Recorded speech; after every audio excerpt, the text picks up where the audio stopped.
제39장.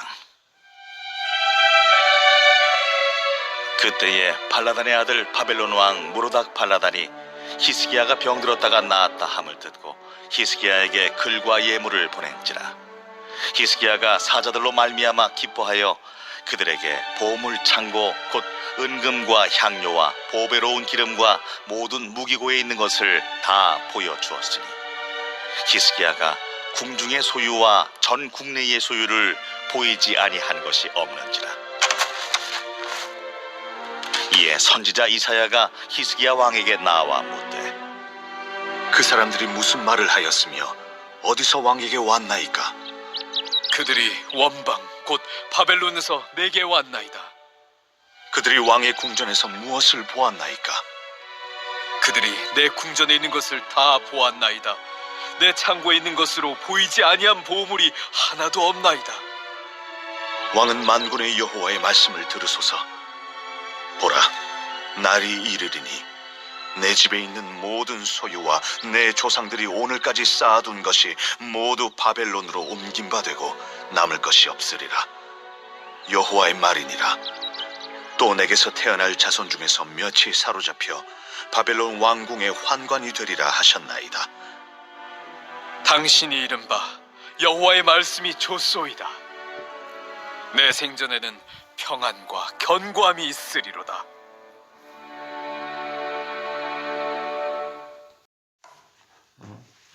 신앙의 세계에서는 큰 은혜를 체험하고 넘어지는 경우가 종종 있습니다. 오늘 본문에 나오는 히스기야 왕이 그랬습니다.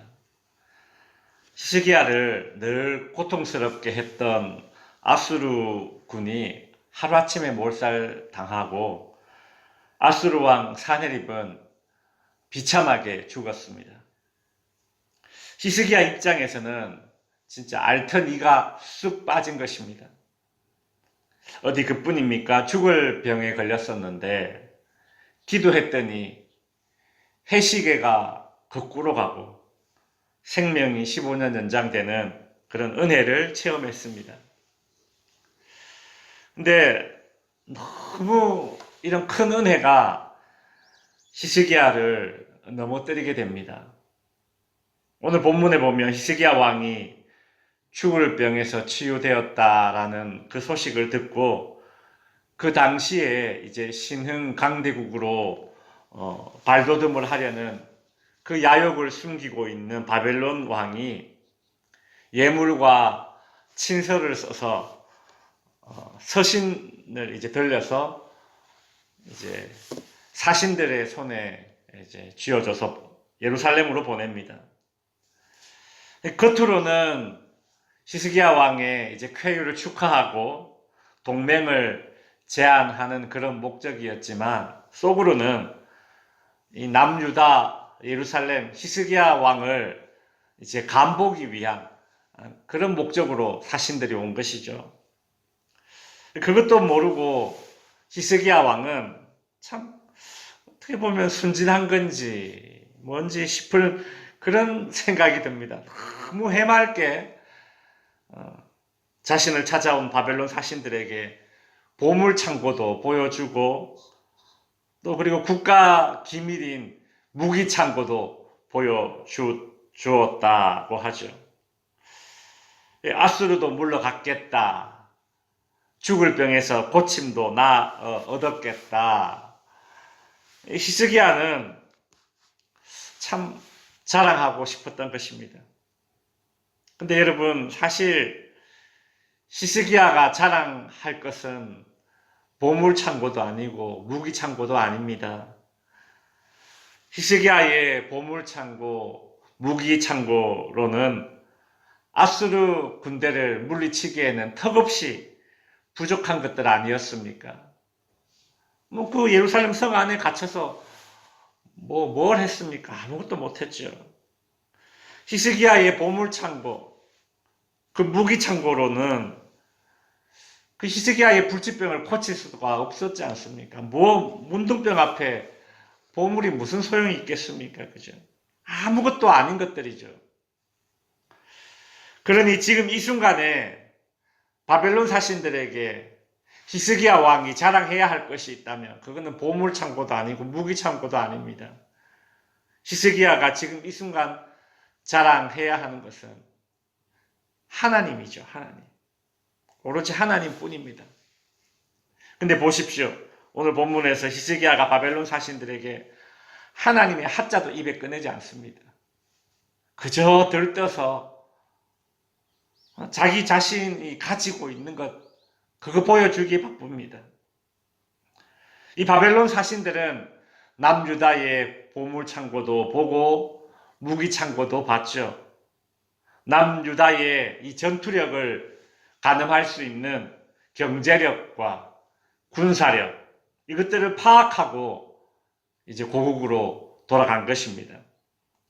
바벨론 사신들이 떠나고 난 이후에 이사야 선지자가 히스기야 왕을 찾아와서 그들이 왕의 궁전에서 무엇을 보았나이까? 라고 묻자 히스기야가 4절에 이렇게 대답하죠. 그들이 내 궁전에 있는 것을 다 보았나이다. 내 창고에 있는 것으로 보이지 아니한 보물이 하나도 없다. 다 보았다. 보여주지 않은 것이 하나도 없다. 뭐 이렇게 자랑하고 싶었을까요? 정말. 그죠? 하나도 남김없이 다 보여주었다라고 합니다. 제가 어릴 때, 저희 집 애들이 어릴 때, 저희 큰애 어릴 때가 생각이 나는데, 이렇게 화장실에 이제 아니고 이렇게 무슨, 이렇게 방 안에 놓는 거 있잖아요. 배변 보는 거 조그만한 애들, 이제 한 4살, 3살 이런 애들, 이렇게 의자 같이 생긴 거, 변 보는 게 있는데, 거기서 이제 막 앉아서 이제 막 힘주고 변을 보면 이제 엄마가 치우면서 아이고 이쁘다 바나나 똥 쌌네 그러면 막 좋아해요. 그랬더니 한 번은 지가 똥 싸고 와서 아, 나 바나나 똥 쌌다고 막 자랑을 하는. 아 참 그래. 이래 보면 참 그 당시에 귀여웠는데 이래 보면 그게 인간의 본성이라는 거죠. 그죠? 똥이라도 자랑하고 싶은 거잖아요. 바나나 모양이라고. 그죠? 아, 이 히스기야 왕이 얼마나 진짜 자랑하고 싶었으면 다 보여줬을까. 그때 이 이사야 선지자가 2가지 예언을 합니다. 첫째는 6절에 보라 날이 이르리니 네 집에 있는 모든 소유와 네 조상들이 오늘까지 쌓아둔 것이 모두 바벨론으로 옮긴 바 되고 남을 것이 없으리라. 남김없이 보여주었다. 남김없이 자랑하였으니 하나도 남지 않고 다 빼앗길 것이다. 그렇습니다.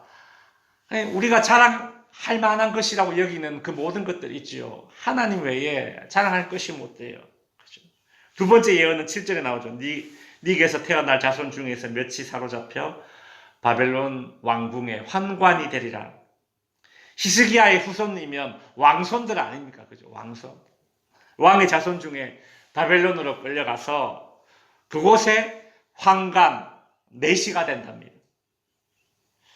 구약의 율법에 의하면 내시는 고환을 제거한 사람 아닙니까? 이 내시는 성전에 들어가지 못합니다. 그래서 유대인들은 이것을 매우 수치스럽게 여겼습니다. 그러니까 히스기야의 이런 들뜬 행동과 허영심이 그의 후손들에게 참 수치로 남겨진 것입니다. 말씀을 이제 마칩니다. 오늘 본문을 통해서 다시금 우리 생각해 보는 것은 무엇인가 하면 사람 참 별것 없습니다. 사람 참 별것 없습니다. 그 대단했던 사람들이 다 하루아침에 추락하는 모습을 보면서 참 인간 별것 없고 그 별것 없는 인간들 가운데 나도 속해져 있다는 사실을 다시 한번 깨닫게 되는 것이죠. 오늘 본문에 나오는 이 히스기야의 모습이 어떻습니까? 우리가 앞서 보았던 37장, 38장에 그 문제를 붙잡고 기도하던 그죠? 그 히스기야의 모습과 전혀 다른 모습 아닙니까? 이를 보면 정말 문제가 우리를 쓰러뜨리는 것이 아니라 문제에서 벗어나고 난 이후에 그 이후에 우리가 어떤 모습으로 살아가는가 그게 더 중요한 것 같습니다. 참 오늘 본문은 우리를 당황스럽게 만드는 히스기야의 모습입니다. 히스기야의 한계, 이것이 곧 인간의 한계이고 저와 여러분의 한계이니까 우리는 어떻게 해야 되겠습니까? 큰 은혜를 사모하십시오. 큰 은혜를 사모하십시오. 병낫기도 사모하고 문제 해결되는 것도 사모하고 기도하고. 근데 이렇게 하나님의 큰 은혜를 체험했다면 여러분 우리는 더 납작 엎드려야 합니다. 내가 받고 체험한 그 큰 은혜가 자랑거리가 되지 말아야 합니다. 내가 받고 체험한 그 큰 은혜가 사람들에게 나를 좋게 보이려는 수단으로 사용되는 순간 그것은 내 신앙의 디딤돌이 아니라 걸림돌이 되어버립니다. 우리가 자랑해야 할 것은 내가 받은 큰 은혜가 아니라 그 큰 은혜를 내게 주신 하나님뿐입니다. 성도 여러분, 우리가 큰 은혜를 사모하되 큰 은혜를 체험하고 난 이후에 마귀가 틈을 타지 않도록 우리의 입과 몸을 가볍게 움직이지 않는 하나님만 자랑할 수 있는 저와 여러분이 될 수 있기를 바랍니다. 기도하겠습니다.